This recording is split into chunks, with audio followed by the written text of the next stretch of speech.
Hi everyone, this is Tripti. Welcome to another video on this channel.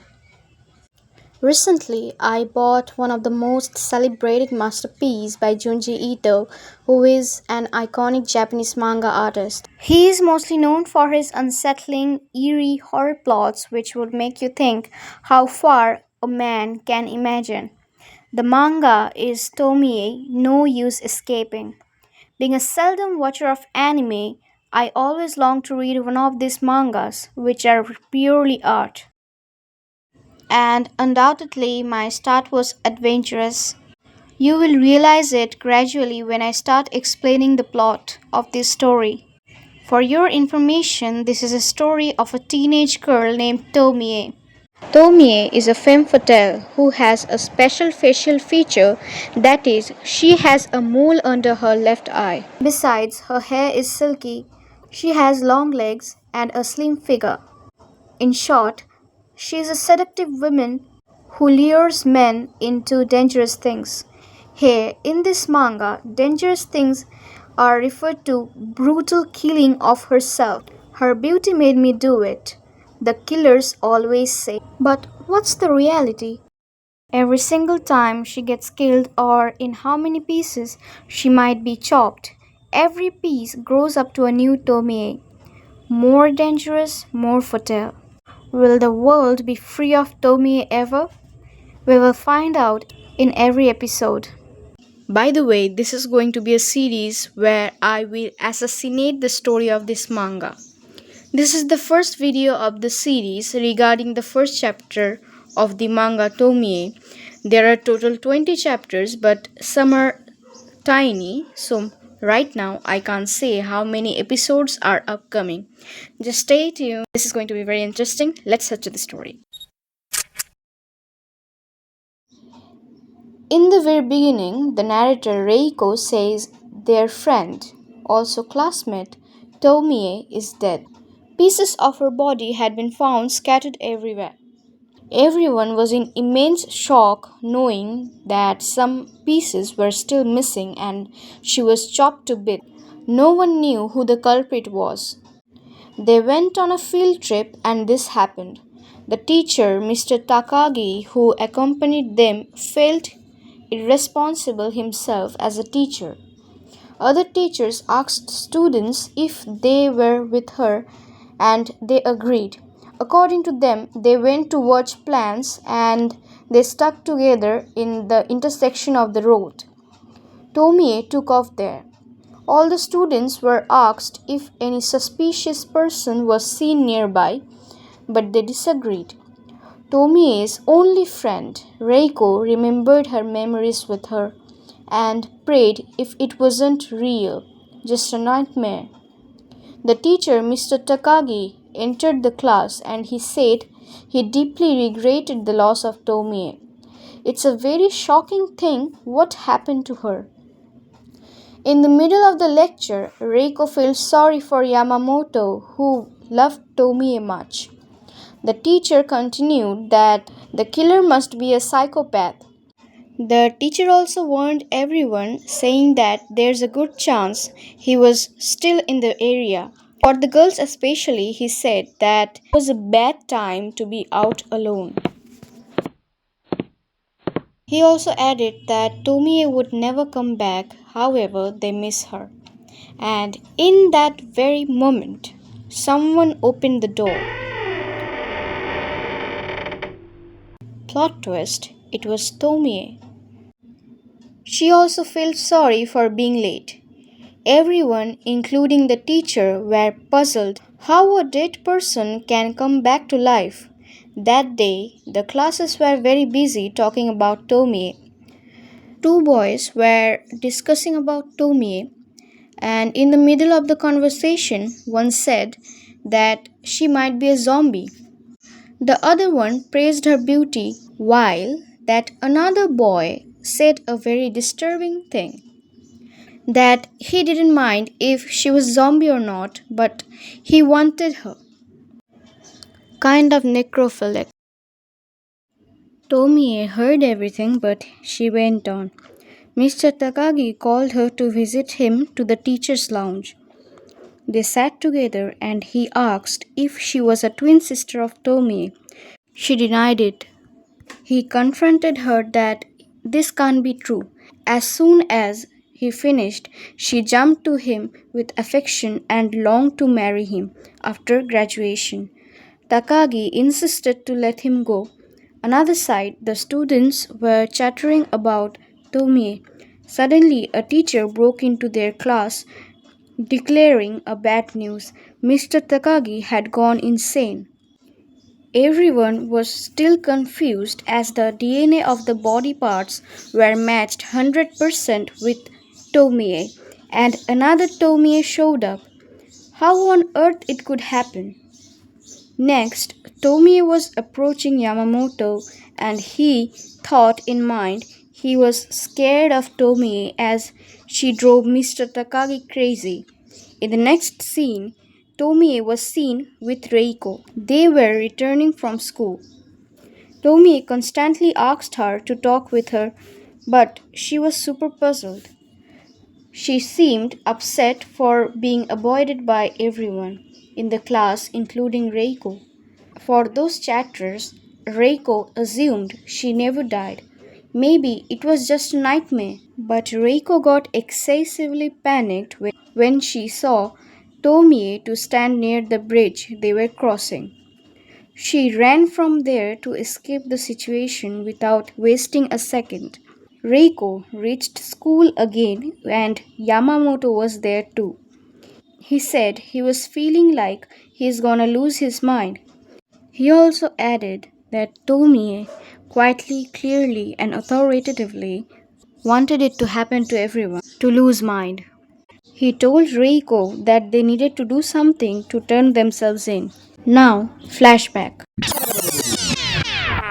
The day Tomie died, the class hiked up a mountain not so far from school. It was a perfect scenario for geology lessons. Then it was time for recess. Some girls insisted Mr. Takagi to join them. Reiko proposed Tomie to play with them as they were going to play with a ball. Tomie denied the proposal, asking if they were little old for that act of play.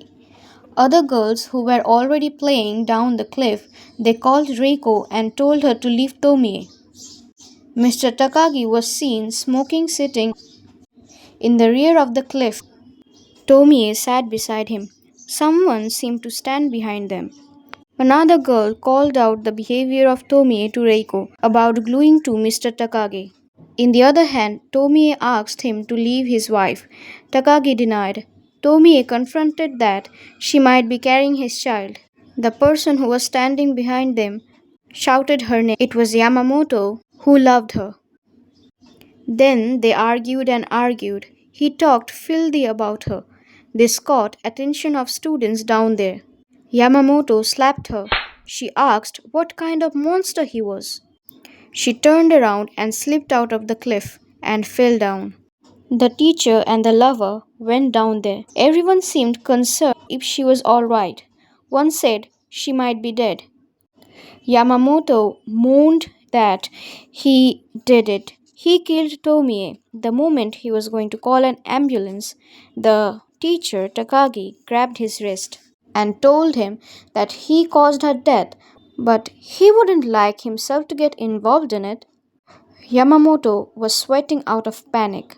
Even the girls supported Takagi, saying that Tomie's character was not right. Why would he waste his youth after a girl like her? They would protect him. Then the evil teacher, who called the killer of Tomie a psychopath in front of class, instructed the boys to take out their shirt and bring a toolbox. They would get a technical education today. They were going to cut her into pieces to hide the mystery of her death. This heinous crime was getting called a technical education. They were going to commit this crime so that the police don't get any hint who did this. A girl called Reiko to cover the west side, but Reiko seemed hesitant. The boys took saw and started to chop her one by one.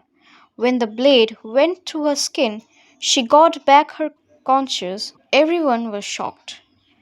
A boy told Mr. Takagi what to do as she was still alive without showing a little sympathy.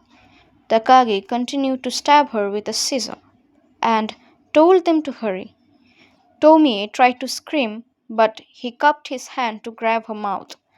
Her eyes widened because of pain. Blood was everywhere.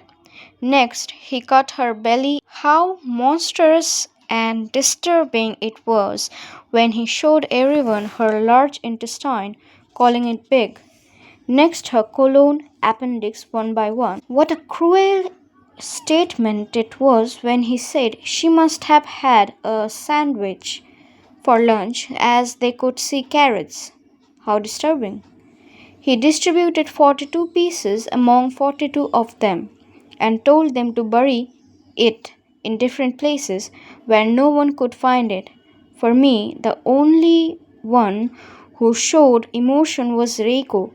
She cried out wildly and they gave her Tommy's heart as she was the only friend of her. So she dropped it in the river standing on the same bridge where Tomie was standing silently. This was the reason Reiko panicked and ran away from there. The story came back to reality. Yamamoto and Reiko were seen running and running. Some guys were following them. It seemed like someone manipulated them. They all surrounded both of them with a knife, trying to kill them. Yamamoto and Reiko turned back and he fell in front of Tomie. Reiko managed to escape from there. He asked Tomie to forgive him. As a narrator, Reiko said that he went crazy from that incident. For this event, Reiko's family moved to a town by the ocean. She felt relief to escape from Tomie, but that field trip left a scar in her mind forever. She believed it wasn't a ghost. Reiko went to the sea beach and she found an unusual thing on the sand, a wrapper. Looking closely, she found it's the same wrapper by which Tomie's heart was wrapped and was given to her to chuck it. She thought of the contents of the wrapper. She heard an eerie sound coming from the back of the cliff. She had a horrific sight in front of her eyes. Tomie was raising up from the water. This chapter ends with Reiko's statement, that is, Tomie had found her again, thus no escape. With this, the first chapter of Tomie ends here. And honestly, this chapter traumatized me. In eyes of society, people may find Tomie is a bad girl, she's loose, and and it's reality that society loves to blame women. We eyewitnessed it as a reader too. How sick a person's mind can be that he brutally killed someone who is already alive just for hiding the stigma for cheating on his wife with student. Also, just killing someone out of rage for calling one monster. Is Tomie really evil? We will find out in the upcoming chapters. Tell me what's your opinion, what Tomie really is. And don't forget to like, comment, share, and subscribe. See you later. Thanks for watching.